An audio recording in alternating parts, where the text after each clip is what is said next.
বন্ধুরা, আমি শান্তনু। আপনারা দেখছেন আমার ইউটিউব চ্যানেল বার্ডস লাভার শান্তনু। বন্ধুরা, আজকে এই প্রচণ্ড গরমে কীভাবে বদ্রি পাখিদের সুস্থ রাখবেন, কী কী খাবার দিলে পাখিরা সুস্থ থাকবে সেই বিষয়ে একটু ভিডিও বানাবো। চলুন ভিডিওটা শুরু করি। বন্ধুরা, এই প্রচণ্ড গরমে বদ্রি পাখিদের সকালে আপনি সফট ফুড হিসেবে ছোলা, তরকার ডাল এটা দিতে পারেন। আর অবশ্যই জলে ওআরএস বা লবণ চিনির জল এটা দিতে পারেন, কারণ প্রচণ্ড গরমে অনেক পাখি হার্ট ফেল করে মারা যায়, স্ট্রোক করে। সেগুলো থেকে আপনারা অনেকটা রক্ষা পাবেন যদি লবণ চিনি জল কিংবা ওআরএস ইউজ করেন। আর শাক আপনারা দিতে পারেন সপ্তাহে 2 থেকে 3 দিন অল্প পরিমাণে, তাহলে দেখবেন পাখিরা অনেক সুস্থ থাকবে। আর বন্ধুরা, এই গরমে পাখির থেকে ব্রিড না নেওয়াই ভালো। আপনারা আগের ভিডিও দেখেছেন আমার ঘরে অনেক হাঁড়ি ছিল, কিন্তু এখন দেখতে পাচ্ছেন এই প্রচণ্ড গরমের ফলে আমি অনেক হাঁড়ি খুলে দিয়েছি। আর এইগুলোতে বাচ্চা আছে, ওই কারণে এই হাঁড়িগুলো খুলিনি এখনও।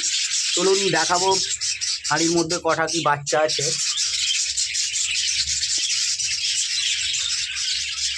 বন্ধুরা, এই হাঁড়িতে দেখতে পাচ্ছেন একটা বাচ্চা আছে। এখানে 3 থেকে 4টে বাচ্চা ছিল, কিন্তু গরমের জন্য আর বাচ্চাগুলো সব মারা গিয়েছে। বন্ধুরা, এটাই দেখছেন 3টে বাচ্চা। এটা একটা বাচ্চা আছে, এটাও বাচ্চা আছে 2টো, দেখতে পাচ্ছেন। প্রচণ্ড গরমে ওরাও খুব কষ্ট পাচ্ছে।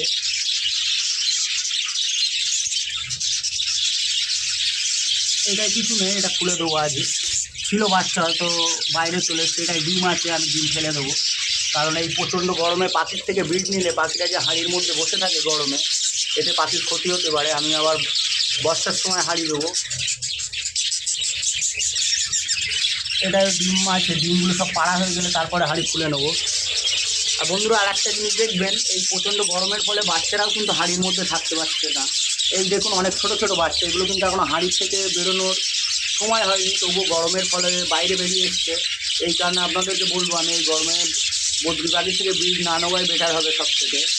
আর একটা জিনিস ফলো রাখবেন, দুপুরের দিকে যখন প্রচণ্ড রোদ থাকবে তখন যদি জলটা পাল্টিয়ে দিতে পারেন তাহলে অবশ্যই খুবই ভালো হবে। কারণ এই গরমে পাখিরা প্রচণ্ড পরিমাণে জল খায়। আপনি ফলোগুলো দেখবেন যে দুপুরের দিকে জল অনেক পাত্রে থাকে না, কিংবা জল নোংরা হয়ে যায়। সেক্ষেত্রে যদি আপনারা জলটা পাল্টিয়ে দেন অবশ্যই খুবই ভালো হবে। যদি ঠান্ডা জল দিতে পারেন কল থেকে এনে। বন্ধুরা, চলুন এই হাঁড়িগুলো দেখাচ্ছি। এই হাঁড়িতেও বাচ্চা আছে।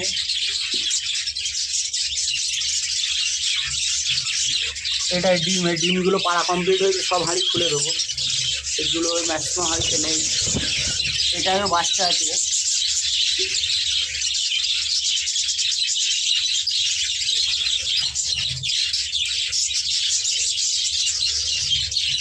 এটাও বাচ্চা। আর বন্ধুরা, যাদের ছাদের উপরে, আমার যেমন দেখতে পাচ্ছেন ছাদের উপরে পাখির ঘর, কী করলে পাখিরা সুস্থ থাকবে সেক্ষেত্রে একটা জিনিস আপনাদেরকে দেখাবো। আমার অন্য একটা সেট আপ আছে, সেটা আমি কীভাবে রেখেছি চলুন দেখি। এর থেকে সেটাই বেশি রোদ পড়ে, চলুন ওই সেট আপটা দেখাচ্ছি। বন্ধুরা, দেখতে পাচ্ছেন আমার এই একটা সেট আপ।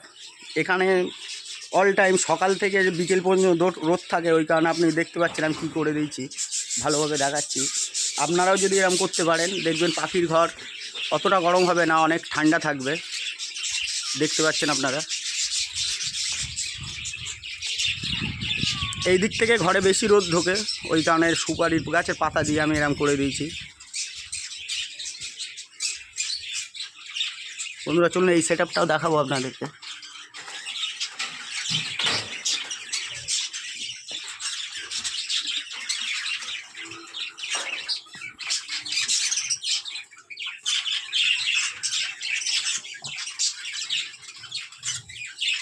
আর অবশ্যই করে এই গরমে পাখিদেরকে বেশি ডিস্টার্ব করবেন না, পাখির ঘরে বেশি আসবেন না বাইরে রোদ ওঠার ফলে। আপনি বারবার পাখির ঘরে আসলে ওরা ডিস্টার্ব বোধ হবে, বারবার বেশি ওড়াউড়ি করলে ওদেরই প্রবলেম হবে।